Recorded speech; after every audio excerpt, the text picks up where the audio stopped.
तो आज की क्लास में पढ़ने वाले हैं कि वेरिएबल्स क्या होते हैं।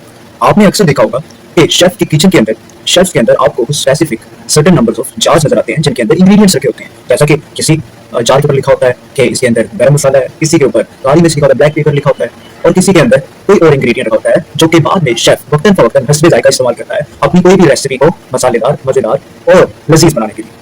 आपको याद होगा कि हमने इनिशियल क्लासेस के अंदर प्रोग्राम को भी कुकिंग से ही हमने तशबीह दी थी कि प्रोग्राम भी बेसिकली कुकिंग की तरह ही है।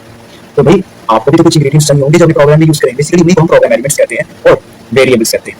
क्योंकि वेरिएबल्स कहते हैं क्योंकि एक शेफ के पास जो एक जार है जिसके अंदर इंग्रेडिएंट्स पड़े हुए हैं वो वेरी कर सकते हैं। इसी तरह प्रोग्राम में यूज किए जाने वाले जो एलिमेंट्स हैं वो भी वेरी किए जा सकते हैं, इसलिए उन्हें वेरिएबल्स कहा जाता है। आज हम इनको पढ़ेंगे। तो जवानों, are you ready? Let's start. तो अब हम प्रैक्टिकली देखने वाले हैं कि वेरिएबल्स को किस तरह से प्रोग्राम के अंदर यूज किया जाता है। तो यहाँ पर देख सकते हैं जिस हमने यहाँ पर बेसिक स्ट्रक्चर ऑफ प्रोग्राम यहाँ पर लिखा हुआ है, इसके अंदर ये फिफ्थ लाइन जो आपको नजर आ रही है यहाँ पर ये वेरिएबल्स, ये जो हमने लिखे हैं यहाँ पर डबल स्लैश के साथ जो वेरिएबल्स नजर आ रहा है इसे हम कहते हैं कमेंट। अब ये कमेंट किस तरह से यूज किया जाता है जब आपको कोई चीज याद नहीं करनी हो कि भाई ये हमने कोई इंपॉर्टेंट चीज लिखी हुई, हम देखते हैं कि बुक्स के अंदर हमने इंपॉर्टेंट पैराग्राफ के ऊपर इंपॉर्टेंट लिखा होता है कि ताकि हमें बाद में याद रहे कि हमने यहाँ पर ये चीज को देखना है, इसे एनालाइज करना है। इसी तरह प्रोग्राम के अंदर जब आप एक एक्सटेंसिव प्रोग्राम लिख रहे हो तो उसके अंदर आपको कई कोड ऐसे होते हैं कि जिनको आपने बाद में एनालाइज करना होता है, जिन्हें आपने देखना होता है, तो वहां पर आप कमेंट को यूज करते हैं ताकि आपको दूर से ही ये दिखाई दे जाए कि यहाँ पर आपने क्या लिखा हुआ है। ठीक है, तो इस तरह चूंकि हमने वेरिएबल्स को यहाँ पर राइट डाउन करना है इसलिए हमने डबल स्लैश के साथ वेरिएबल्स को लिख दिया जो कि एक कमेंट के तौर पे हमें नजर आ रहा है। राइट, अब यहाँ पर मैं आपको वेरिएबल्स लिख कर दिखाऊंगा। There are various variables which can be used, but now I जो आपको मैं पढ़ाऊंगा आपको तीन वेरिएबल्स के बारे में। किन वेरिएबल्स के बारे में? तीन वेरिएबल्स के बारे में। I am now going to tell you about three variables. अब वैसे तो वेरिएबल्स काफी सारे हैं, जिसमें आप डबल ले सकते हैं, जिसमें हमारे पास स्ट्रिंग्स हैं, लेकिन अभी हम उनके बारे में बात नहीं करेंगे। हम आगे आने वाली क्लासेस के अंदर आपको मैं वक्तन फवक्तन इन तमाम टाइप्स के बारे में बताता जाऊंगा। अभी हम तीन वेरिएबल्स को पढ़ेंगे। वो तीन वेरिएबल्स कौन से हैं यहाँ पे देखिएगा जरा ध्यान से। मैं यहाँ पे लिखता हूँ इंटीजर, फ्लोट और कैरेक्टर। ठीक है, और इन सब के आगे आपने टर्मिनेटर लाजमी लगाना है। राइट, तो ये हमारे पास तीन हमने वेरिएबल्स जो है लिख दिए हैं, इंटीजर, फ्लोट, कैरेक्टर। अब ये इंटीजर क्या है? इंटीजर जो है ये अपने अंदर डाटा को स्टोर करता है, ये variable in the form of integers, यानी आप कह सकते हैं in the form of whole numbers. ये आप सबको पता होगा इंटीजर्स या होल नंबर्स क्या होते हैं। ठीक है, तो उस फॉर्म के अंदर ये स्टोर करता है, यानी आपकी काउंटिंग 1 2 3 4 5 6 उस काउंटिंग के अंदर ये क्या करता है? स्टोर करता है अपने अंदर डेटा को, उस टाइप में स्टोर करता है, इसलिए हम इसे इंटीजर कहते हैं इस वेरिएबल को। नीचे फ्लोट है, ये फ्लोट जो हमारे पास वेरिएबल है ये डाटा को डेसिमल जो हमारे पास नंबर्स हैं उनकी फॉर्म में स्टोर करता है, यानी यहाँ पर जो हमारे पास डाटा स्टोर होगा वो यहाँ पर डेसिमल नंबर्स की फॉर्म में हमारे पास स्टोर होगा। जबकि नीचे कैरेक्टर पे अगर हम आ जाते हैं तो ये जो कैरेक्टर है ये हमारे डाटा को स्टोर करता है और उसे प्रिंट करवाता है in the form of characters. Characters की फॉर्म यानी alphabets A B C D जितनी भी आपकी अल्फाबेट्स हैं इनकी फॉर्म के अंदर हमारे डाटा को स्टोर करता है और उससे क्या करता है? कंप्यूटर के अंदर रन करवाता है, इंप्लीमेंट करवाता है, एग्जीक्यूट करवाता है। राइट, अच्छा, अब यहाँ पर वेरिएबल्स तो हमने लिख दिए, लेकिन अब इन वेरिएबल्स के कुछ नाम भी लिखने होंगे। ठीक है, ताकि हमें याद रहे कौन सा वेरिएबल है। ठीक है, तो हम यहाँ पर इस इंटीजर का हम यहाँ पे नाम लिख देते हैं। फॉर लेट्स सपोज मैं यहाँ लिख देता हूँ रेड।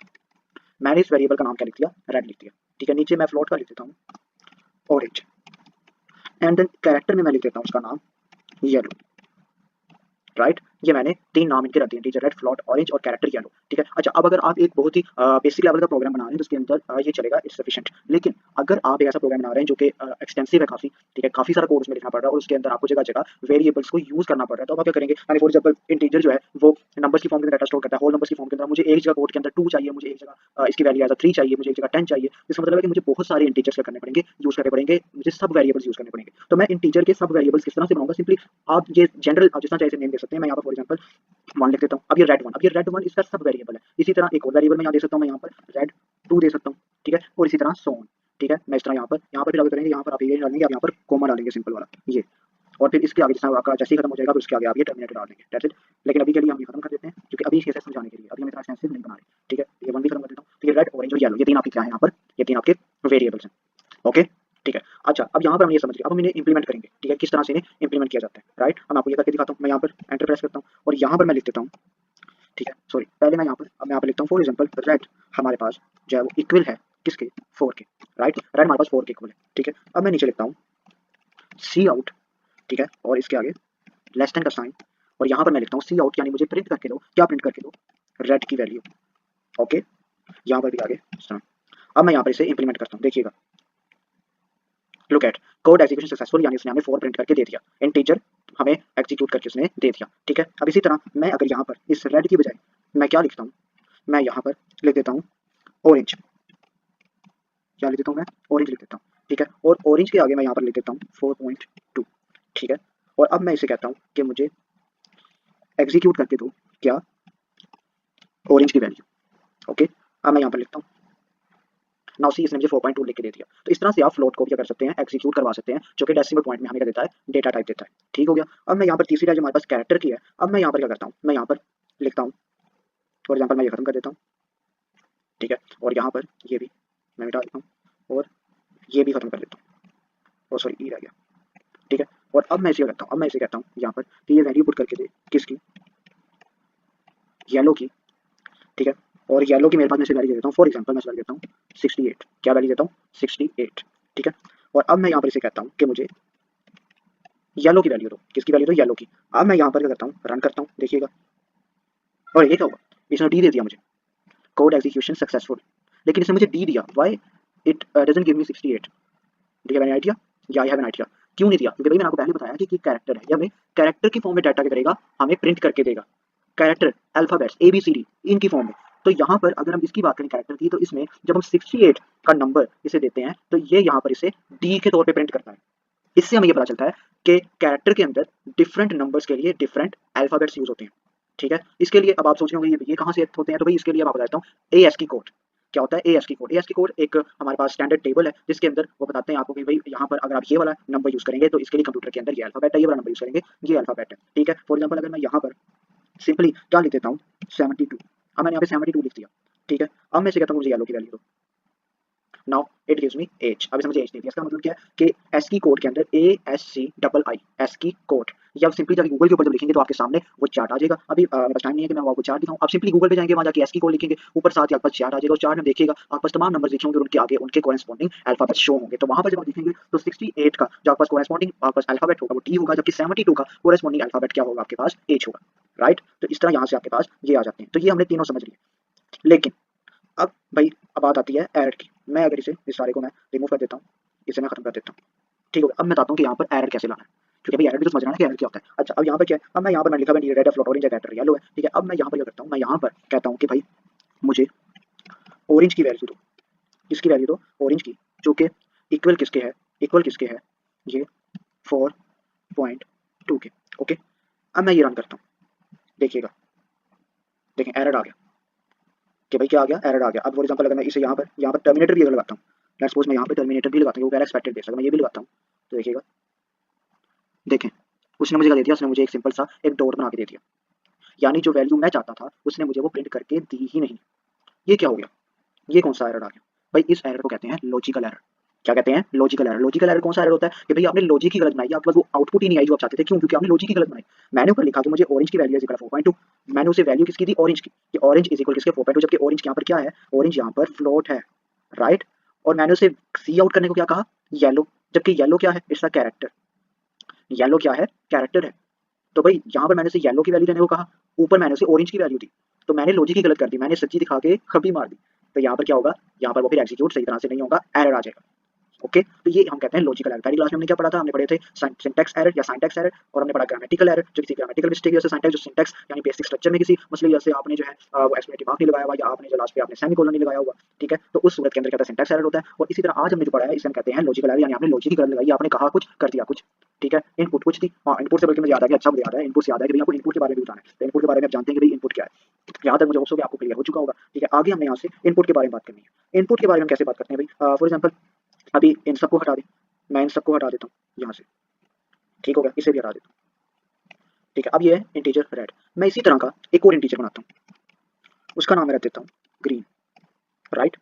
और इसी तरह का मैं एक और इंटीजर बनाता हूँ और उसका नाम मैं रख देता हूँ यहाँ पे सम, क्या रख देता हूँ, सम, और इसके आगे टर्मिनेटर लाजमी लगाना है, ठीक है। ये मैंने तीन इंटीजर्स बना दिए, एक इंटीजर रेड, एक इंटीजर ग्रीन और एक इंटीजर सम। अब मैं नीचे से कहता हूँ सी इन, सी इन क्या करो यहाँ पे सी इन में से वैल्यू देता हूँ कि भाई सी इन यहाँ पर जो ये हमारे पास रेड है इसमें प्लस कर दो मुझे, सॉरी इसमें प्लस कर दो मुझे किसे, ग्रीन को, किसे प्लस कर दो, ग्रीन को प्लस कर दो, ओके।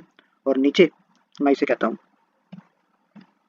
सी आउट, और यहाँ पे सॉरी मैं आपको बताना भूल गया, ये सी इन जो मैंने लिखा है, सी इनपुट कैसे लिखते हैं, आप इसके आगे ग्रेटर देन का साइन लगाएंगे, सी इन के आगे हमेशा आपने ग्रेटर देन का साइन लगाना है, तभी आपकी इनपुट जाएगी सामने। सी लैंग्वेज के अंदर आउटपुट के लिए सी आउट यूज करते हैं, इसी तरह इनपुट के लिए हम सी इन यूज करते हैं। नीचे आएंगे अब आप इसे कहेंगे कि भाई सी आउट करके दो तुम मुझे बल्कि मैं इसे और सिंपल कर देता हूँ, आप कंफ्यूज ना हो जाए, मैं इसे थोड़ा और सिंपल कर दूँ, मैं मेरी कोशिश होती है कि आपको मुश्किल ना लगे चीज़ें, मैं यहाँ से इसे और सिंपल कर देता हूँ, ठीक है। मैं यहाँ से भी ये खत्म करता हूँ कि इकट्ठा लिखने की बजाय मैं इसे एक साथ ही लिख देता हूँ, मैं इसे अलग ही लिख देता हूँ ताकि आप कंफ्यूज ना हो, ठीक है, क्योंकि बिगिनिंग लेवल है, मैं इधर इस तरह लिख देता हूँ ब्लू, ठीक है, सॉरी ब्लू कह रहा हूँ, ग्रीन, ठीक है, सी इन रेड, मुझे सी इन रेड और सी इन ग्रीन, मैंने ये इनपुट दे दी उसे कि भाई आपको मैंने ग्रीन भी दे दिया, आपको मैंने रेड भी दे दिया, ठीक है। अब मैं उसे कहता हूँ बस सी आउट करो, अब मैं उसे कहता हूँ कि आप सी आउट करो, किसकी आपने ध्यान रखना है, सी इन में ग्रेटर देन, सी आउट में लेस देन। अब मैं उसे कहता हूँ कि आप सी आउट करो किसे, रेड प्लस ग्रीन, ओके, इसके ऊपर भी लाजमी आपने लगाना है, ठीक है। अब मैं उसे कहता हूँ रिटर्न 0, अब ये मेरा पूरा एक प्रोग्राम हो गया। अब मैं इसे कहता हूँ देखिएगा जब मैं रन करूँगा, ठीक है। अब इसने मुझे ये, अब यहाँ से मुझसे पूछ रहा है कि भाई आप क्या चाहते हैं, मैं यहाँ पे फॉर एग्जाम्पल लिख देता हूँ 2 एंटर। अब इसने मुझे सेकंड वैल्यू पूछ ली, मैं यहाँ पे लिखता हूँ लेट्स सपोज 3 एंटर 5। आपने देखा इसमें 3 में प्लस 2 किया, मेरे पास क्या आंसर आ गया, मेरे पास यहाँ पर 5 आंसर आ गया, क्या आंसर आ गया, 5 आंसर आ गया, ठीक है। इसी तरह मैं ऐसा फॉर एग्जाम्पल मैं इसे क्लियर करता हूँ और यहाँ पे मैं फिर लिखता हूँ 6 एंटर, ठीक है। मैंने यहाँ पे 6 लिखा और मैं यहाँ पे लिखता हूँ फॉर एग्जाम्पल मैं इसे दोबारा कर दूँ, मैं यहाँ पे रन करूँगा और अब मैं यहाँ पे लिखता हूँ 6 एंटर और यहाँ पे मैं लिखता हूँ 4 enter. Now the value is 10, 6 + 4 = 10। इस तरह अब ये वो वक्त आया कि जब आपके प्रोग्राम ने काम करना शुरू किया है, राइट। अब आपका प्रोग्राम काम करने की पटरी पर आ गया, वो खुद से भी कुछ सोचने लगा है, वो खुद भी कुछ फंक्शन परफॉर्म करके आपको आंसर देना शुरू हो गया। और ये कब पॉसिबल होता है, जब आप इनपुट और आउटपुट, जब यूजर इनपुट क्या होता है, जो यूजर देता है, आपने उसे वैल्यू दी कि भाई मुझे ये चाहिए, आउटपुट में मुझे इसके नतीजे में ये दे दो, ठीक है। ये भाई मेरी तरफ से, इसी तरह से मजदूर को आप देते हैं, भाई मजदूर ने घर बनाना है, आप उसे कहते हैं लो भाई सीमेंट तुम रखो, बदले में मुझे क्या करो, एक इंफ्रास्ट्रक्चर, एक ग्रे स्ट्रक्चर बना के घर का दे दो, तो आपको एज अब जो आपने दिया वो क्या है, इनपुट, और जो एज अ रिजल्ट कंप्यूटर जो आपका मजदूर है मैं कंप्यूटर को मजदूर कह रहा हूँ, चलो कोई नहीं यार, कंप्यूटर जो होगा देगा बदले में आपको आपका रिजल्ट दे देगा, आउटपुट दे देगा जो भी आप चाहते हैं, ठीक है। तो इस तरह से आप कंप्यूटर को जो है आप इस तरह के जरिए से आप इंप्लीमेंट करवाते हैं वो प्रोग्राम जो आप करवाना चाहते हैं, ठीक है। आई होप कि यहाँ तक आपको अच्छी तरह समझ आ गई होगी। एक चीज़ रह गई है, लास्ट चीज़ जो मैंने आपको बतानी है, बिल्कुल छोटी सी चीज़ है, समझ लीजिए। अच्छा, यहाँ पर जिस तरह ये इंटीजर रेड है, इंटीजर ग्रीन, इंटीजर सब में अभी देख रहे हैं कि ये मेन फंक्शन के अंदर आ रहे हैं, किसके अंदर आ रहे हैं, मेन फंक्शन के अंदर। ऐसे वो तमाम वेरिएबल जो कि मेन फंक्शन के अंदर आते हैं उन्हें हम लोकल वेरिएबल्स कहते हैं। तो वो तमाम वेरिएबल्स जो मेन के फंक्शन के अंदर आते हैं उन्हें हम वेरिएबल्स कहते हैं, जबकि वो तमाम वेरिएबल्स जो कि मेन के फंक्शन के अंदर तो नहीं आते लेकिन उन्हें हम मेन के फंक्शन में भी यूज कर सकते हैं, उन्हें हम ग्लोबल वेरिएबल्स कहते हैं। इसकी बहुत अच्छी सी मैं एग्जांपल आपको दूंगा जिससे आपको सारा क्लियर हो जाएगा। जिस तरह फॉर एग्जांपल आपके घर के अंदर बहुत सारे टॉयज हैं जो जगह जगह पड़े हुए हैं, अब हर कोई उन्हें यूज कर सकता है, आपके घर में कोई भी है वो आकर उन टॉयज को यूज कर सकता है, इजीली उनके साथ खेल सकता है, ठीक है। वो हैं आपके ग्लोबल वेरिएबल, यानी कोई भी उन्हें यूज कर सकता है, वो आपके घर में पड़े हुए हैं भाई, लेकिन वो खिलौने जो आपके बेडरूम के अंदर है, जो आपके पास हैं, जो आपके पास जो आपकी कह लें प्रॉपर्टी है, जो आपके बेडरूम के अंदर पड़े हैं, उन्हें सिर्फ आप ही यूज़ कर सकते हैं, कोई और यूज़ नहीं कर सकता। तो वो क्या कहलाएँगे, वो कहलाएँगे लोकल वेरिएबल्स। ये एज़ अ एग्जांपल ऐसे याद रखिए, यानी वो चीज़ें जो दूसरे यूज़ कर सकते हैं, सब यूज़ कर सकते हैं अमूमन, वो क्या होते हैं हमारे पास ग्लोबल वेरिएबल जो कि अमूमी तौर पे इस्तेमाल किए जा सकते हैं, जबकि वो वेरिएबल जिन्हें सिर्फ आप यूज़ कर सकते हैं, उन्हें हम जो कहते हैं, उन्हें हम कहते हैं लोकल वेरिएबल्स, ठीक है। जिस तरह फॉर एग्जांपल मैं यहाँ पर अगर मैं इसके यहाँ पर इसे एंटर करके मैं यहाँ पर कोई भी वेरिएबल अगर लिख देता हूँ, इंट इंटीजर की फॉर्म में मैं यहाँ पे लिख देता हूँ, फॉर एग्जांपल मैं यहाँ पे कोई भी वेरिएबल अगर मैं लिख दूँ एज, ठीक है, एज। अब ये जो एज है ये यहाँ पर क्या है, ये ग्लोबल वेरिएबल है। अगर आप इसे मेन के फंक्शन के अंदर भी चाहें तो आप इनपुट और आउटपुट के अंदर इसकी वैल्यू को यूज कर सकते हैं, ठीक है। तो यहाँ पे कोई मसला नहीं है, एज क्या है, एक ग्लोबल वेरिएबल है। आई होप सो कि यहाँ तक आपको क्लास की समझ आ गई होगी। नेक्स्ट क्लास के अंदर हम आगे एक नया टॉपिक से स्टार्ट करेंगे जिसके अंदर इंशाल्लाह बहुत मजा आने वाला है। उम्मीद है कि आज की क्लास आपको समझ आई होगी और आप तब तक जो है ये अच्छी तरह से नहीं समझ सकते और आप इसमें मास्टर नहीं हो सकते जब तक कि आप इसकी प्रैक्टिस नहीं करेंगे। Practice makes a man perfect. तो प्रैक्टिस लाजमी कीजिएगा, सिर्फ देखकर अपने कामों में ना लग जाइएगा, बल्कि थोड़ा टाइम दीजिएगा और बैठकर इसे परफॉर्म कीजिएगा और खुद भी खेलिएगा ताकि आपको समझ आए कि आखिर हो क्या रहा है। तो आज के लिए इतना ही, आपसे मिलेंगे अगली क्लास के अंदर, तब तक के लिए अल्लाह हाफिज़।